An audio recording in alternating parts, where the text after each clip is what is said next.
어린 시절에 만화 영화를 보면은 주인공이 이런 이야기를 많이 합니다. 정의와 평화의 이름으로 너를 용서하지 않겠다. 정의와 평화, 그게 얼마나 거창하고 심오한 이야기인지 그때는 몰랐습니다. 요즘에 보니까 이 사회에서 또는 매체에서 정의, 평화, 무엇이 옳고 무엇이 그른지 이런 이야기를 잘 하지 않는 것 같아서 참 안타까울 때가 있습니다. 정의와 평화, 사랑과 또 공의 이러한 것들이 사람의 인생에 있어서 너무나 중요한 기준들인데 오늘날 이 시대에 그런 것들이 덜 강조되고 있지 않나 그런 생각을 해보게 됩니다. 이 정의와 평화는 성경 전체를 흐르는 굉장히 중요한 주제 중에 하나입니다. 왜냐하면 하나님의 성품인 공의와 사랑과 연결되는 그런 주제이기 때문입니다. 하나님의 성품인 공의는요, 인간의 삶에서 정의라는 모습으로 실현되기도 하고 하나님의 성품인 사랑은 평화라는 모습으로 실현되기도 합니다. 특별히 그리스도인들인 우리가 굉장히 깊이 고민하고 생각해보고 실천해야 할 그러한 주제라고 할 수 있습니다. 오늘 우리가 읽은 이 시편 85편은 하나님께 드리는 기도의 내용이 담겨 있는 시입니다. 이 시는 이 내용으로 미루어 볼 때 포로 귀환 이후의 상황에 기록된 시로 이해할 수 있습니다. 이 앞부분에 보면은요, 이 시인은 백성 공동체들과 함께 과거를 돌아보며 하나님께서 포로된 우리를 돌아오게 하셨다는 그 사실에 감사를 드리고 있습니다.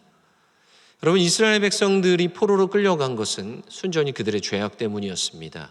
하나님의 말씀을 불순종하고 또한 그들이 삶과 또한 사회 속에서 악행을 저지른 것에 대한 하나님의 징계와 심판으로 그들이 포로로 끌려가게 된 것입니다. 그리고 그들이 돌아오게 된 것은 순전히 하나님의 은혜였습니다.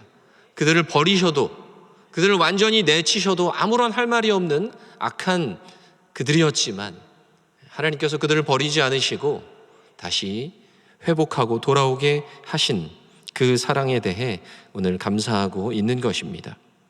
그런데 백성들이 자신들의 모습을 보니까 포로에서 돌아왔지만 여전히 그들은 하나님의 진노가 그들을 누르고 있는 느낌을 받고 있습니다.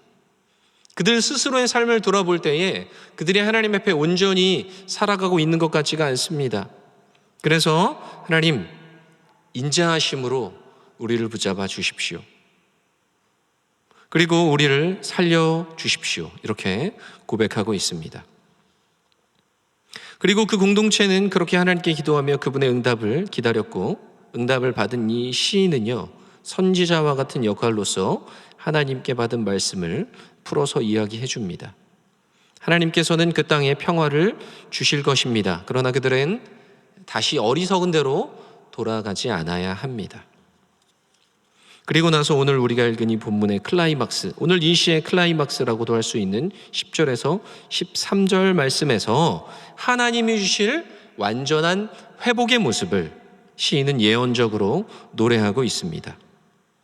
이 하나님이 주실 완전한 회복은요, 인애와 진리가 같이 만나고 의와 화평이 서로 입맞추는 회복입니다.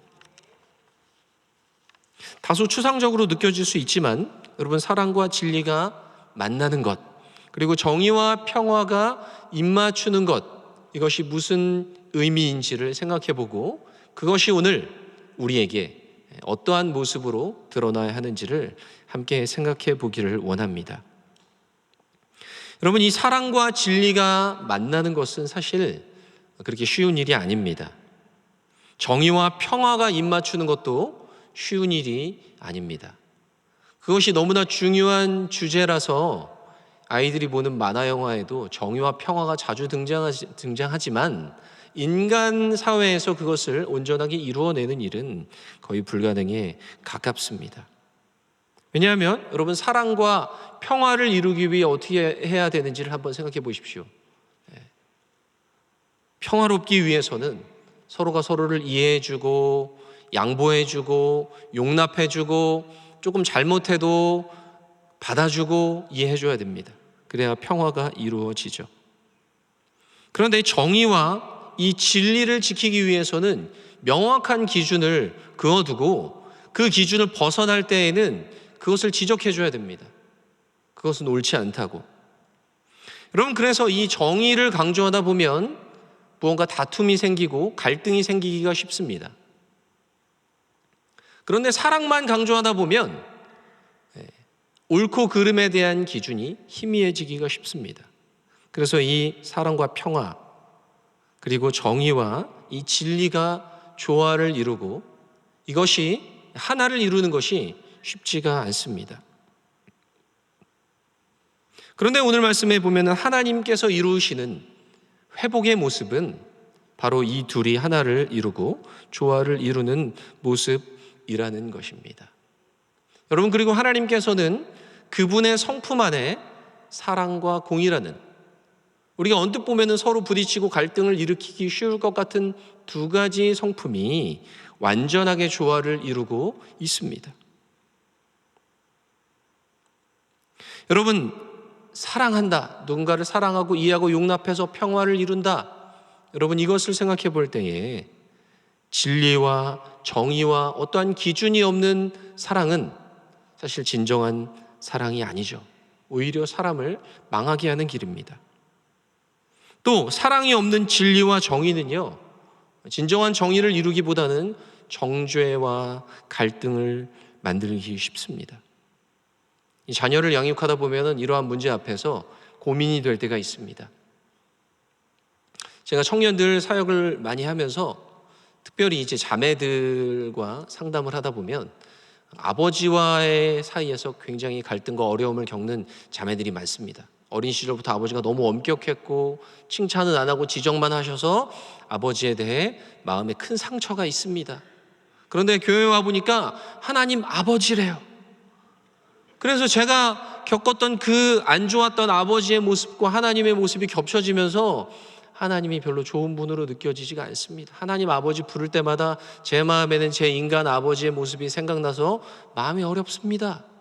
여러분, 의외로 이런 상처와 아픔을 가진 사람들이 교회 안에 너무 많습니다. 그래서 저도 딸 셋을 가진 아빠로서 그 자매들과 이야기를 할 때마다 저를 돌아보게 됩니다. 나는 혹시 우리 자녀들에게 엄격한 기준을 가지고 칭찬도 안 하고 지적만 하는 아빠가 아닌가 돌아보며 이 아이들과 그런 관계를 맺지 않도록 조심해야겠다, 그런 다짐을 하게 됩니다. 그런데 자녀들을 양육하다 보면은 모든 면에서 칭찬하고 격려할 수가 없습니다. 분명히 명확하게 잘못된 행동을 하거든요.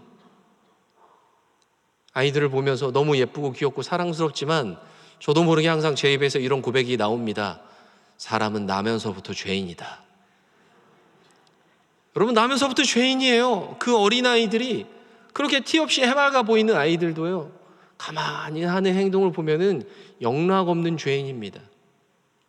때로는 너무나 악하고 이기적인 모습들이, 순수한 악이 그 아이들의 삶에서 보입니다.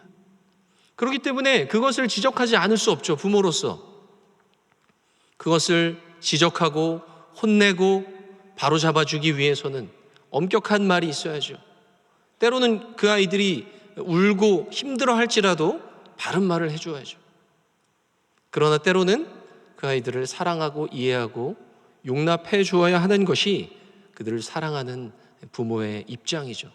그래서 부모로서 자녀들을 양육하면서 이 정의와 사랑을 조화롭게 균형 있게 갖추고 그 아이들을 양육하는 것이 쉽지가 않습니다.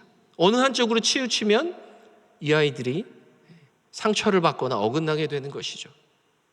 과거 저 어린 시절이나 과거 우리 부모님들은 이런 엄격한 정의와 진리를 강조해서 그것들 때문에 자녀들이 상처를 받았다면 오늘날 이 시대에는 그러한 명확한 기준이 없이 일방적으로 사랑하고 모든 것을 다 받아주는 모습 때문에 생겨나는 여러 가지 문제들이 사회에서 보이곤 합니다. 여러분, 그래서 인간 세상에서 올바른 기준과 정의, 그리고 사랑과 평화를 온전히 이루어내는 것이 쉽지가 않습니다. 성경을 보아도요, 많은 사람들이, 많은 왕들과 선지자들이 이것을 이루어내고자 했지만 그들이 온전히 이루어낼 수 없었습니다. 정의를 실현하고자 하는 사람들은요, 엄격한 법을 세우고 그 법을 어기면 처벌을 하고 그렇게 나라를 세워가고자 했지만 그 안에는 폭력과 다툼이 있을 수밖에 없죠. 또 그렇다고 해서 다 이해해주고 포용해버리면 그 안에는 무질서한 것들이 생겨나게 됩니다. 인간의 죄성 때문에 이것을 온전히 이뤄내는 것이 쉽지가 않습니다. 인간들은 정의와 평화를 원하고 그것을 이루고자 하지만 어떠한 노력을 기울여도 사회 속에서 그것이 온전히 이루어질 수가 없었습니다. 특별히 하나님의 기준, 사람을 바라보는 하나님의 기준 앞에서 인간은요, 너무나 무력한 상황이죠. 여러분, 인간은 하나님의 형상을 따라 지음받았고 하나님이 사람을 너무나 사랑하시고 소중히 여기셔서 사람을 지을 때 부족함이 없도록 세상의 모든 아름다운 것들을 우리에게 주셨습니다. 그런데 인간이 하나님을 거역하고 그분을 향하여 범죄하게 됨으로써 문제가 생깁니다. 여러분, 하나님의 입장에서는 사람을 너무나 사랑하고 사람을 사랑하기 때문에 용서하고 이해해주고자 하는 마음이 있으시죠. 사랑의 눈으로 사람을 살펴보십니다. 그래서 비록 범죄했지만 하나님 끊임없이 다시 찾아오시죠. 하나님 그렇게 찾아오실 이유가 없습니다. 그냥 죽게 내버려 두셔도 되는데 하나님의 찾아오시고 약속하시고 아브라함에게 찾아오셔서 약속하시고 또 그 후손들을 번창하게 하시고 또 그들을 애굽에서 이끌어내시고 거역하고 불순종해도 계속해서 사랑으로 그들을 이끌어 가시는 것이 하나님의 완전한 사랑의 모습입니다.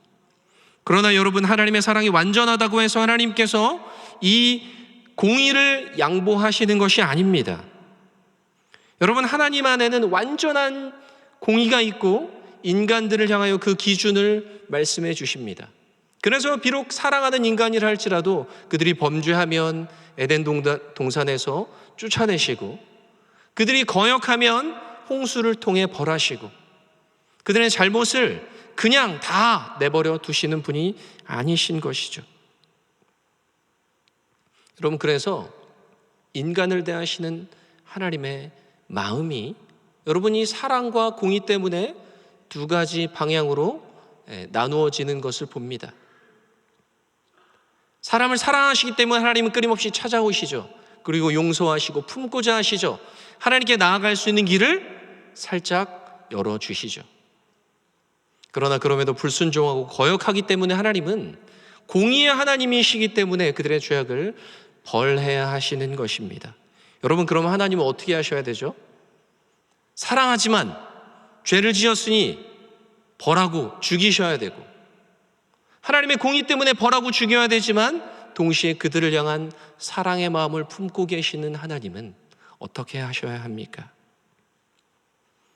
여러분, 그래서 오늘 성경이 말하고 있는 인애와 진리가 만나고 의와 화평이 서로 입맞추는 바로 그 완전한 하나님의 회복, 여러분, 그것이 어떻게 온전히 우리 가운데 이루어졌는지를 저와 여러분은 알고 경험했습니다.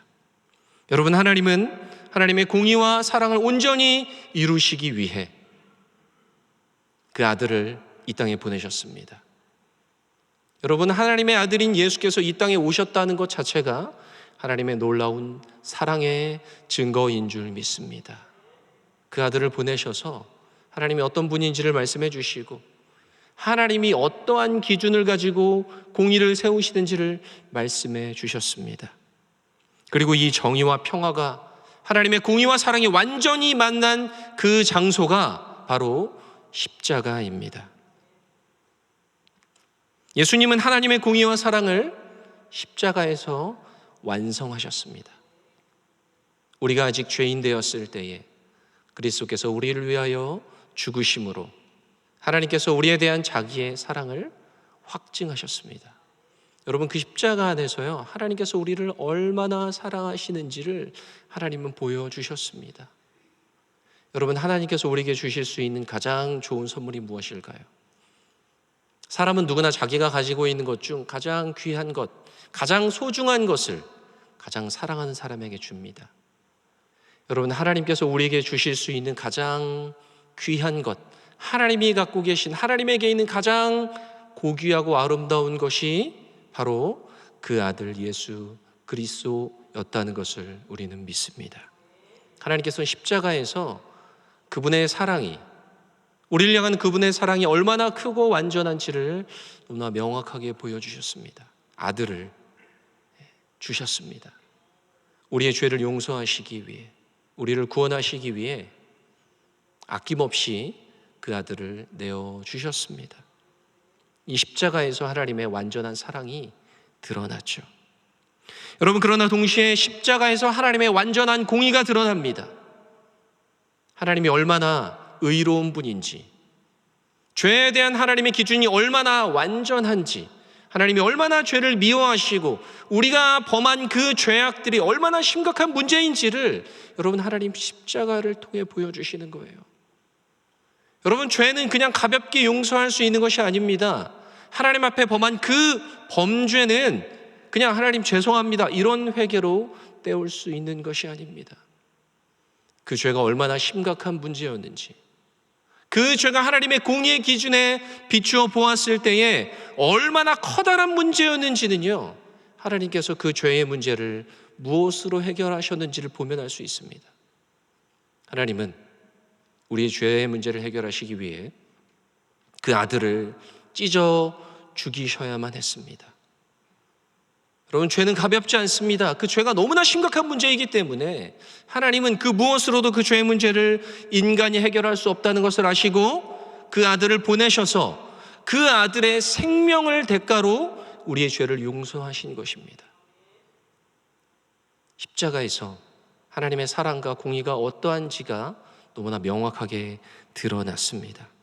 그분의 완전한 사랑이 드러났고요, 죄를 해결하기 위해 아들을 죽여야 할 정도로 죄의 문제가 심각했다는 것을, 그리고 아들을 통해서 그 죄의 문제를 해결하시려는 하나님의 공의의 기준이 드러난 것입니다. 여러분, 하나님께서는요, 그분의 사랑과 공의를, 그리고 인간의 죄로 인해서 사랑하지만 버려야 하는 문제를 십자가라는 완전한 공의와 사랑의 조화를 이루는 그 장소에서 해결하신 것입니다.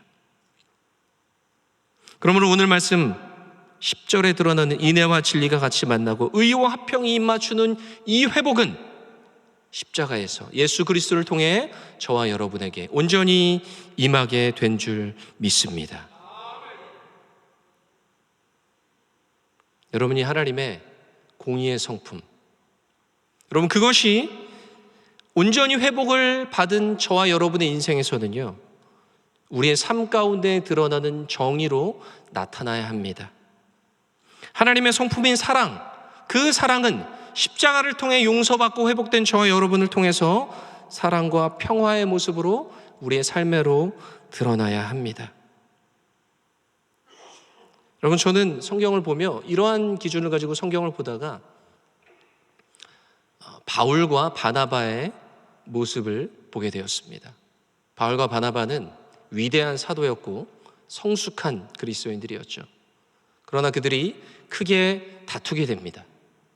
바로 마가 요한의 문제 때문이죠. 바울과 마가 요한이 1차 전도 여행 때 함께 사역을 했지만 마가 요한이 정확히 이유는 나와 있지 않지만 중간에 선교를 그만두고 돌아가 버립니다. 바울은 이 문제를 굉장히 심각하게 생각했던 것 같습니다.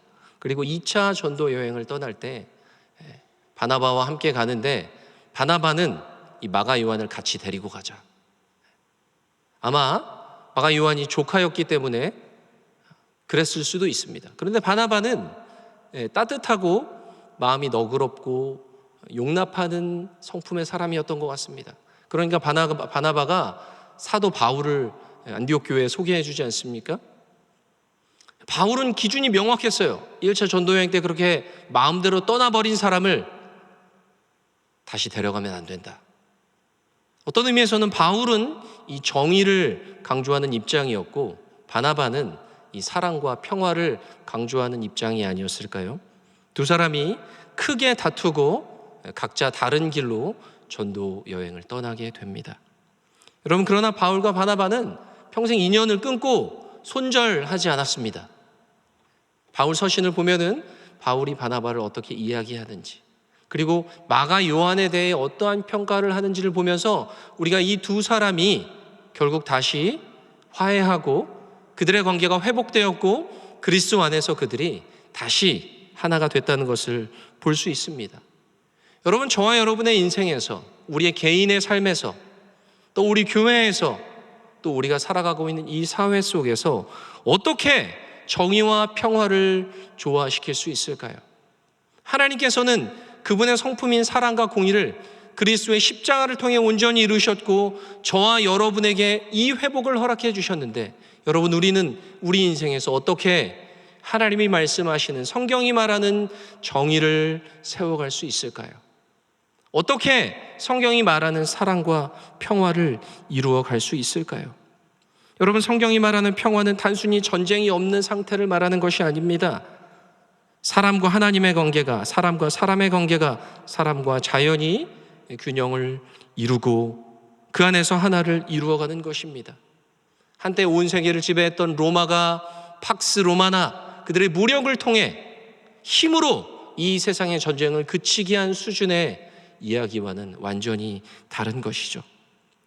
여러분, 성경이 말하는 정의는 단순하게 기준을 명확하게 세워놓고 그 기준을 잘 지키게 만드는 수준의 이야기가 아닙니다. 여러분, 이 정의와 평화가 우리의 삶에서 회복되는 것, 하나님의 사랑과 공의의 성품을 우리가 본받아 그분처럼 우리도 사랑하고 또한 그분의 공의를 따라 그분의 진리와 하나님의 말씀의 기준이 우리의 삶 가운데 이루어지는 것, 여러분, 그것이 온전한 회복을 경험한 저와 여러분이 살아가야 할 방향인 줄 믿습니다. 우리 개인의 인생에서 정의와 평화가 회복되어야 합니다. 우리 교회 안에서 정의와 평화가 회복되어야 합니다. 이웃을 대할 때 사랑으로 대해야 돼. 하나님의 말씀의 기준으로 서로를 사랑하며 그 기준으로 서로를 바르게 세워주되 사랑으로 서로를 대하며 돌보는 그 회복. 이 사회를 바라보면서도 여러분, 정의와 평화가, 하나님의 기준을 따른 정의와 평화가 회복되기를 기도하며 우리의 삶의 영역에서, 직장에서, 우리의 가정과 모든 삶의 영역에서 하나님의 인도를 따라 순종하며 나아가야 할 줄 믿습니다. 여러분, 이것은 단순한 이야기가 아닙니다. 수많은 고민과 고뇌와 또한 삶의 실천과 노력이 있어야 조금이라도 그 그림자를 따라갈 수 있는 이야기죠. 그러나 그리스도께서 우리에게 이루신 이 사랑과 공의의 회복, 정의와 평화의 조화를 기억하며 저와 여러분의 인생 가운데에 이 사랑과 이 진리가, 하나님이 세우시는 정의와 그분이 이루어 가시는 평화가 조화를 이루어 우리의 모든 삶의 영역과 교회에, 우리가 살아가는 그 사회 속에서 하나님의 뜻이 이루어지는 삶이 조금씩 이루어져 가기를, 그렇게 회복되어 가기를 주님의 이름으로 축복합니다.